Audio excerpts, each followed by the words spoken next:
तरनाक नानी नाना रे नानी तरनाक नाना रे ना दैय तरनाक नाना रे ना तरनाक नानी नाना रे नानी तरनाक नाना रे ना दाता रे तरनाक नाना रे ना तरनाक नानी नाना रे नानी तरनाक नाना रे ना तरनाक नाना रे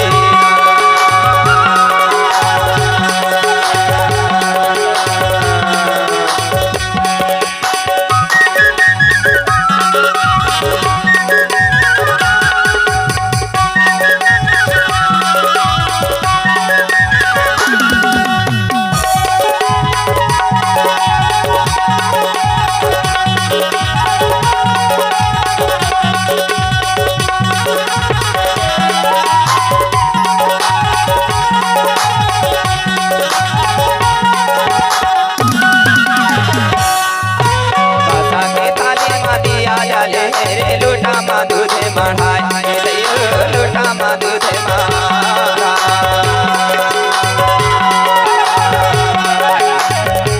माता के थाली मा दिया जाले लोटा मा दूध मढ़ाई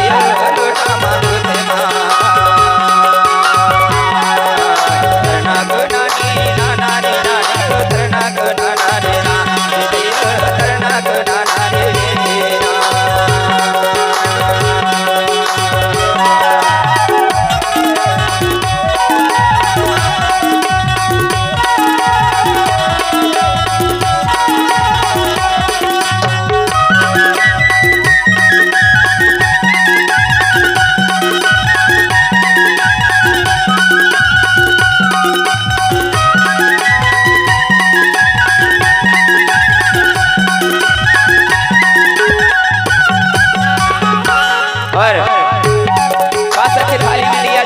लोटा में दूध मड़ा करके हमारे मातृ शक्ति से शक्तियाँ वह शिशु वह बालक को शुभ आशीर्वाद देने के लिए जाते हैं और शुभ आशीर्वाद देने के लिए सबसे पहले दादी को बुलाते हैं कि आवाज़ दादी पाँव पखारो और यह बालक के नाम रखा हुआ ऐसे कह करके वह शिशु को मातृ शक्तियाँ बुलाते हैं किसको आवारे दादी पावा पखार रे बेटा के नाम धरा नाती के नाम आवारे दादी पावे पखार रे बेटी के नाम धरा दादी रे कृष्ण के नाम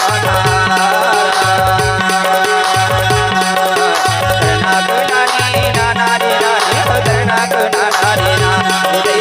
तरनाक नाना रे ना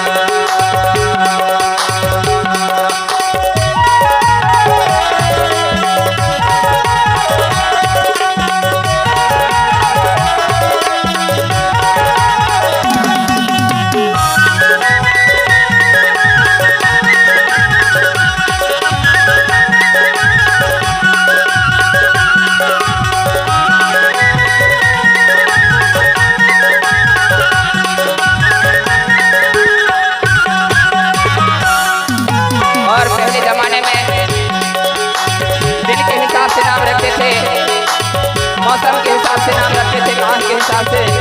नाम रखते थे। आजकल के जमाने जो है तो कहूँ गोलू तो मौलू तो कहूँ संजू तो कहूँ प्रियंका तो किसी भी